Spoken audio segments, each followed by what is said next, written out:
وقت اپنی دھیمی رفتار سے آگے بڑھتا رہا، یہ دیکھے بغیر کہ پیچھے کیا کچھ رہ گیا۔ ان گزرتے سالوں میں عبداللہ گاؤں والوں کے لیے ہر دل عزیز ہو گیا تھا۔ حالانکہ گاؤں والوں کو اب بھی اس کا مجذوب کی سی حالت میں گاؤں میں آنا یاد تھا، مگر اس یاد میں بھی تعظیم تھی۔ اب مولوی عبدالخالق تہجد کے لیے خود نہیں اٹھتے تھے، بلکہ عبداللہ انہیں جگاتا تھا، پھر ان کے ساتھ ہی تہجد کی نماز ادا کرتا۔ اس کے بعد مولوی صاحب جائے نماز پر بیٹھے ذکر کرتے رہتے، اور جب فجر کی اذان دینے مسجد پہنچتے، عبداللہ جھاڑو لگا کر دریاں بچھا چکا ہوتا۔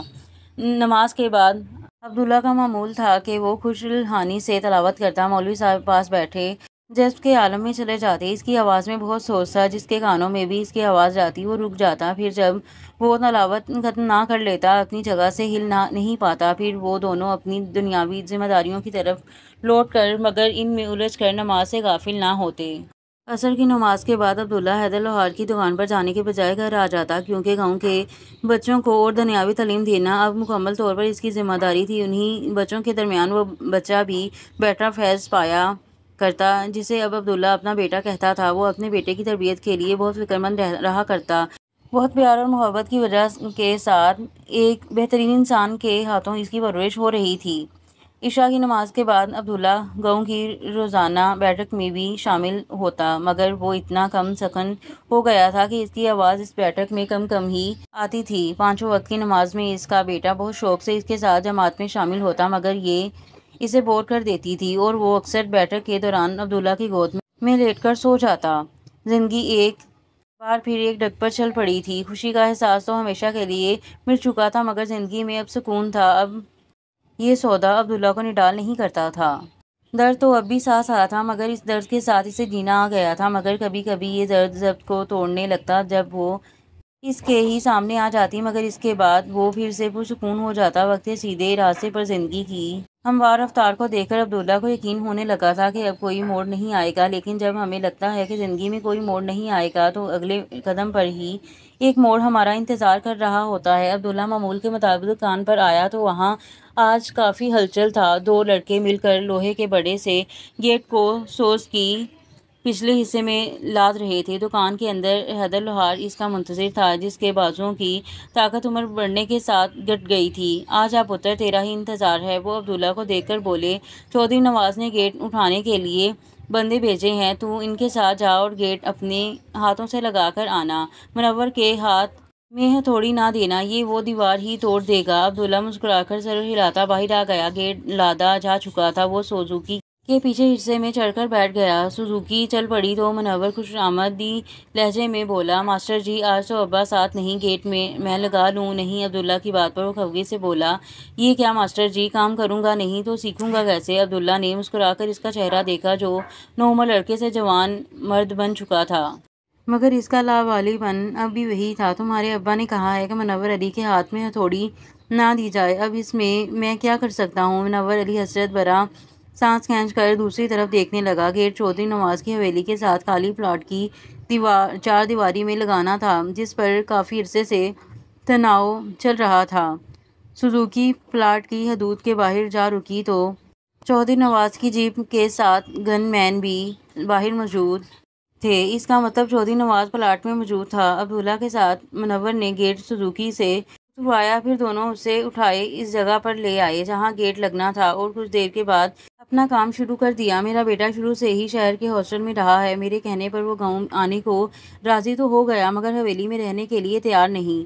کہتا ہے اسے یہاں کا ماحول پسند نہیں، اپنے لیے شہری طرز کا بنگلہ بنوانا چاہتا ہے۔ یہ زمین اسی کے لیے خریدی تھی، پر وہ حرام خور نہیں، نمبردار نقد رقم وہ بھی یکمشت لے کر مکر گیا کہ پیسہ تو دیکھا تک نہیں۔ چھوڑیے چودھری صاحب، اب تو عدالت نے آپ کے حق میں فیصلہ سنا دیا ہے، اور یہ زمین بھی قانونی طور پر آپ کی ہو گئی، مگر اگلی بار لین دین کرتے وقت کاغذی کارروائی کا خیال رکھیے گا، یہ آپ کے قانونی تحفظ کے لیے ضروری ہے۔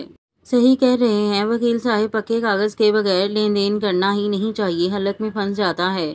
خیر، ابھی تو میں نے پلاٹ کے گردیوار اٹھا کر پلاٹ بنا کر دیا ہے، شہریار پڑھائی پوری کر کے آئے گا تو اپنی مرضی کا بنگلہ بنوا لے گا۔ عبداللہ ہتھوڑی کی مدد سے گیٹ دیوار میں فٹ کر رہا تھا، اور وہ لوگ باتیں کرتے اس کے پاس سے گزر گئے، مگر ایک شخص سر جھکائے آہنی فریم کو دیوار میں ٹوکتے عبداللہ کے چہرے کی ذرا سی جھلک پا کر ہی ساخت ہو گیا تھا۔ وہ حیرت سے آنکھیں پھیلائے عبداللہ کو گھور رہا تھا۔ اس کے چہرے پر بے یقینی کی کیفیت بھی تھی، پر پھر اس نے سرسراتی آواز میں ایک نام پکارا، وجدان۔ عبداللہ کا ہتھوڑی والا ہاتھ اٹھا کا اٹھا رہ گیا، ایسے یہ نام جانا پہچانا سا لگا تھا۔ سوچتے ہوئے اس نے ہاتھ نیچے کیا اور سر اٹھا کر پکارنے والے کی طرف دیکھا۔ عبداللہ کا چہرہ اب اس کے سامنے تھا، بے یقین میں تو اس کی آنکھوں میں نمی آ گئی۔ بڑے جذباتی انداز میں اس نے بڑھ کر عبداللہ کا بازو تھامتے ہوئے اپنے مقابل کھڑا کیا اور اس سے لپٹ گیا۔ عبداللہ بت کی طرح اس کے حلقے میں کھڑا تھا، نہ اس نے اس شخص کو خود سے الگ کرنے کی کوشش کی، نہ اس کے گرد اپنے بازو پھیلائے۔ کہاں کہاں تمہیں نہیں ڈھونڈا اور تم یہاں چھپے بیٹھے ہو، وہ عبداللہ کے گلے لگا کہہ رہا تھا۔ پھر الگ ہوا تو اس کا چہرہ دیکھنے لگا۔ پتہ ہے کتنا پریشان کیا تم نے، اور تم یہاں آرام سے بیٹھی ہو۔ عبداللہ ٹکٹکی باندھے اسے دیکھ رہا تھا، جو اس کا چہرہ ہاتھوں میں لیے شکایت کر رہا تھا۔ اب اسے بھی عبداللہ کی بیگانگی کا احساس ہوا۔ اس کے چہرے پر سے ہاتھ ہٹائے اس نے گہری نظروں سے عبداللہ کی طرف دیکھا۔ ہاتھ پاس کھڑا منور علی حیرت سے باری باری ان دو لوگوں کو دیکھ رہا تھا، جو آنکھوں میں آنکھیں ملائے آمنے سامنے کھڑے ایک دوسرے کو بہت غور سے دیکھ رہے تھے۔ پھر وہ شخص ایک دم سے حیران نظر آنے لگا۔ وجدان، تم نے مجھے پہچانا نہیں؟ میں آفاق ہوں، تمہارا دوست۔ منور علی کو دوست سے دوست کا اپنا تعارف کرانا عجیب لگا تھا۔ آفاق؟ عبداللہ نے اس طرح یہ نام لیا جیسے کوئی بری بات یاد آئی ہو۔ پھر اس طرح سے پوچھا، کیسے ہو؟ جیسے کل کے بعد آج مل رہا ہو۔ ایک قدم پیچھے لے کر اسے سر سے پیر تک دیکھتے ہوئے آفاق کی آنکھوں میں الجھن تیرنے لگی۔ پھر وہ ٹھہرے ہوئے لہجے میں بولا، اس سوال کا جواب دینے کے لیے بہت کچھ کہنا ہے اور بہت کچھ سننا ہے، اس کے لیے فی الحال اس سوال کو رہنے دو، میں تمہیں پاپا سے ملاتا ہوں۔ پھر اس نے کچھ دور چودھری نواز کے ساتھ کھڑے باتیں کرتے منیر حسن کو آواز دی، پاپا۔ انہوں نے آفاق کی طرف دیکھا، وہ عبداللہ کی پشت پر تھے، اسی لیے وہ اسے دیکھ نہ پائے، مگر ان کے پوچھنے سے پہلے ہی اس نے دھیرے سے عبداللہ کے شانوں پر ہاتھ رکھ کر اسے ان کی طرف گھما دیا۔ انہیں وجدان کو پہچاننے میں بس ایک پل لگا تھا اور اگلے ہی پل وہ شاکڈ رہ گئے۔ وہ تیزی سے آگے آئے اور وجدان کو گلے لگا لیا، مگر فوراً ہی الگ ہو کر اس طرح اسے دیکھنے لگے جیسے یقین نہ آیا ہو انہوں نے وجدان کو گلے سے لگایا ہے۔ آپ ماسٹر عبداللہ کو جانتے ہیں؟ چودھری نواز نے انہیں جذباتی انداز میں عبداللہ کے چہرے کو ہاتھ سے چھوتے دیکھ کر پوچھا۔ ان کی آواز میں استفسار کے بجائے حیرت تھی۔ منیر حسن بولے، نہیں، مگر میں وجدان مصطفیٰ کو جانتا ہوں، اور یہ ہے وجدان۔ انہوں نے وجدان کے شانے پر بازو پھیلاتے ہوئے چودھری نواز سے کہا، جو منور علی کی طرح اپنی حیرت کو چھپا نہ پائے تھے۔ آپ کو غلط فہمی ہوئی ہے، یہ ماسٹر عبداللہ ہے، مولوی عبدالخالق کا ہوں۔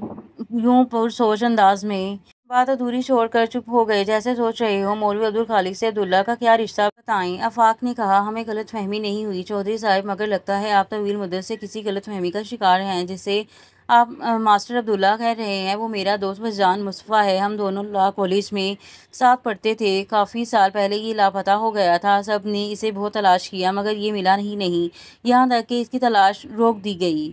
منیر حسن مزید بولے، میں آپ کا بہت شکر گزار ہوں چودھری صاحب، جو آپ نے خاص طور پر مجھے کراچی سے بلوا لیا، ورنہ ہمیں کیسے پتہ چلتا کہ جسے 10 سال سے ڈھونڈ رہے ہیں وہ آپ کے گاؤں میں ہے۔ وہ لوگ وجدان کے بارے میں بات کر رہے تھے، مگر وجدان ایسے کھڑا تھا جیسے اس معاملے سے تعلق ہی نہ ہو۔ وہ تو کسی کی طرف دیکھ بھی نہیں رہا تھا، لیکن جب منیر حسن نے 10 سال کا ذکر کیا تو چونک گیا۔ 10 سال؟ اس نے آہستہ سے دہرایا، پھر افسوس بھرے لہجے میں کہا، ابھی صرف 10 سال گزرے ہیں۔ منیر حسن اسے دیکھ کر بولے، صرف 10 سال نہیں کہو وجدان، 10 سال کہو۔ وہ 10 سال پر زور دے کر بولے۔ آفاق باتیں کرنے کو بےتاب ہو رہا تھا، فوراً منیر حسن سے بولا، پاپا باقی باتیں وجدان کے گھر چل کر کریں گے، چلو وجدان۔ آخر میں وہ وجدان سے بولا، میں پہلے گیٹ لگا لوں پھر چلتے ہیں۔ اپنا نام سن کر وجدان نے نارمل انداز میں کہا تھا، اس کا نارمل ہونا ہی تو آفاق کو چونکا رہا تھا، پھر بھی اس نے شکر ادا کیا کہ کم از کم وہ اپنے نام کو تو قبول کر رہا ہے۔ اب منیر حسن بھی اس کے نپے تلے انداز کو نوٹ کر رہے تھے۔ معذرت چاہتا ہوں چودھری صاحب، مگر اب وجدان کے پاس سے اٹھنے کو دل نہیں چاہے گا۔ بہرحال آپ کا بہت شکریہ، آخر ہمیں بلایا تو آپ ہی نے تھا، کیوں شرمندہ کرتے ہیں وکیل صاحب، ہم نے تو آپ کو اپنے کام سے بلایا تھا، آپ کا بندہ مل گیا، اچھی بات ہے، مگر اس میں ہماری کوئی کمال نہیں۔ وہ انکساری سے بولے، پھر کہا، ڈرائیور آپ کو مولوی صاحب کے گھر چھوڑ دے گا، لیکن کوشش کیجیے گا جانے سے پہلے ملاقات ہو جائے ضرور۔ ان سے کہہ کر وہ وجدان کی طرف مڑے، چلو وجدان تمہارے گھر چلتے ہیں۔ اس سے پہلے کہ وہ پھر پہلے گیٹ لگانے کی بات کرتا، منور علی جلدی سے بولا، آپ جائیں ماسٹر جی، کام ہو جائے گا، تم اکیلے کیسے کرو گے؟ عبداللہ بولا، میں فٹافٹ جا کر دکان سے کسی کو لے آتا ہوں، آپ بے فکر ہو کر مہمانوں کے ساتھ جائیں، اس نے چٹکی بجا کر کہا اور فوراً نکل گیا۔ آگے راستہ تنگ تھا، وزدان نے جیپ گلی سے پہلے ہی رکوا لی۔ چودھری کی جیپ سے ماسٹر عبداللہ کو اترتے دیکھ کر گاؤں کے لوگ حیران رہ گئے۔ مزید حیرت تب ہوئی جب اس کے ہاتھ اپنی وضاحت سے شہری نظر آتے والے مہمان مولوی صاحب کے گھر میں داخل ہوئے۔ مولانی جی صحن میں چارپائی پر بیٹھی دوپہر کے کھانے کے لیے سبزی کاٹ رہی تھیں۔ وزدان کو گھر میں آتے دیکھ کر حیرت سے بولیں، بڑی چھیتی آ گیا عبداللہ، طبیعت تو ٹھیک ہے؟ جی، اس نے مختصر جواب دیا، مگر تب تک مولانی جی کی نظر اس کے پیچھے اندر داخل ہوتے ٹوٹے بوٹے مردوں پر پڑی تھی۔ انہیں فوراً اندازہ ہو گیا کہ یہی دونوں عبداللہ کے جلدی گھر آنے کی وجہ ہیں۔ عبداللہ ان کا تعارف کرائے بغیر ہینڈ پمپ پر جا کر منہ ہاتھ دھونے لگا۔ مولانی جی نے اس سے پوچھنے کا قصد کیا مگر فوراً ہی راہ بدل بھی لیا۔ اس کے ہوں ہاں میں بات کرنے کی عادت کی وجہ سے جتنی دیر میں اس کی زبان سے ساری بات نکلتی آگے والا سوال کر کے تنگ آ جاتا، اس لیے وہ براہ راست ان دونوں سے بولیں، آپ لوگ کون ہیں؟ منیر حسن نے جواب دینے کے بجائے سوال کیا، مولوی عبدالخالق سے ملاقات ہو سکتی ہے؟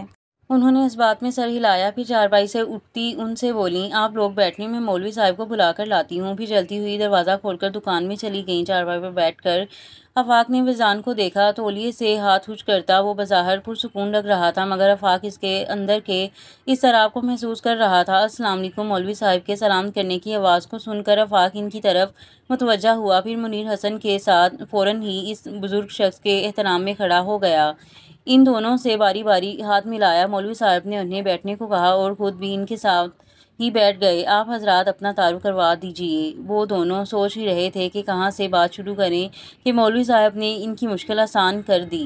آفاق نے منیر حسن کی طرف دیکھا، پھر مولوی عبدالخالق کو دیکھ کر بولا، یہ میرے والد ہیں ایڈوکیٹ منیر حسن، اور میرا نام آفاق ہے، میں وزدان کا پرانا دوست ہوں۔ پھر ان کو اچنبھے میں پڑتا دیکھ کر فوراً بولا، میرا مطلب ہے عبداللہ کا۔ وہ رکا، پھر گویا ہوا، اصل میں مولوی صاحب بات یہ ہے کہ جسے آپ عبداللہ کہتے ہیں وہ دراصل وزدان مصطفیٰ ہے۔ مولوی صاحب نے کبھی سوچا نہیں تھا کہ ایک دن کوئی عبداللہ سے شناسائی کا دعویٰ کرتا ان کے گھر چلا آئے گا۔ وہ پہلے تو حیران ہوئے، پھر خوش، اس کے بعد ان کا دل بیٹھنے لگا۔ انہوں نے 10 سال تک عبداللہ کو اپنا بنا کر اپنے ساتھ رکھا تھا، مگر ایک پل میں ہی وہ عبداللہ سے وزدان ہو کر پرایا ہو گیا تھا۔ وہ پرائے کو اپنا کیسے کہہ سکتے تھے؟ رات گہری ہو چکی تھی۔ چنگ والی گلیوں میں اندھیرا اور خاموشی اپنا راج پاٹ سنبھالے ہوئے تھی۔ گہری نیند نے گاؤں کے سب لوگوں کو دبوچ رکھا تھا، ہاں مگر مولوی عبدالخالق کے گھر کی چوکھٹ پر رت جگہ پہرا دے رہا تھا۔ مولوی صاحب، مولانی جی، منیر حسن اور آفاق اندر کمرے میں زمین پر دری بچھائے بیٹھے تھے۔ درمیان میں لالٹین جل رہی تھی، جس کی زرد روشنی میں ان کے سائے دیوار پر تھرکتے ہوئے محسوس ہو رہے تھے۔ چاروں خاموش تھے، مگر اسی خاموشی سے پہلے محفل میں قصہ گوئی چل رہی تھی۔ وزدان کی داستان سنائی گئی، پھر عبداللہ کی کہانی بیان ہوئی۔ کہانی ختم ہوئی تو الفاظ بھی ختم ہو گئے۔ وزدان کی زندگی کے 10 سالوں کا ضیاع آفاق کو تھکا رہا تھا۔ آفاق نے ہلکے سے گردن کو موڑ کر دروازے سے باہر صحن میں پھیلے گم اندھیرے کو دیکھا اور گویا ہوا، کہتے ہیں کبھی کبھی انسان کی زندگی میں ایک ایسا موڑ آتا ہے جو اسے بدل کر رکھ دیتا ہے، مگر وزدان کی زندگی میں ایسا ایک نہیں بلکہ کئی موڑ آئے ہیں، اور ہر بار کی تبدیلیوں نے اسے اتنا بدل دیا کہ ڈھونڈنے سے بھی مجھے اس میں وہ وزدان نہیں ملتا جو کالج میں میرے برابر والی سیٹ پر بیٹھتا تھا، میرا وہ کھویا ہوا دوست، مجھے بہت یاد آتا ہے۔ آفاق کی آواز بوجھل ہو گئی۔ مولوی صاحب نے اسے دیکھا، پھر یوں لگا جیسے کچھ کہنا چاہتے ہوں، لیکن انہوں نے خاموشی سے نظریں پھیر لیں۔ مولوی صاحب، آپ کا یہ احساس تعریف کے لائق ہے کہ آپ نے اتنے برسوں تک وزدان کو سہارا دیا، لیکن پھر بھی آپ سے ایک شکایت ہے۔ کیسی شکایت منیر حسن؟ وہ ان کی طرف دیکھ کر بولے، آپ کو وزدان کے ماں باپ کی حالت کا اندازہ تو ہو گیا ہوگا۔ آپ کے پاس 10 سال کا وقت تھا، آپ نے کیوں وزدان سے اس کے گھر بار کے بارے میں سوال نہیں کیا؟ اس کی ذہنی حالت تو اس قابل ہی نہیں تھا کہ گھر لوٹ جاتا، لیکن آپ تو اس کے گھر والوں سے رابطہ کر سکتے تھے۔ اور یہاں پر ایپیسوڈ کا اختتام ہوتا ہے۔ ملتے ہیں اگلے ایپیسوڈ میں، تب تک کے لیے دیں مجھے اجازت۔ اللہ حافظ۔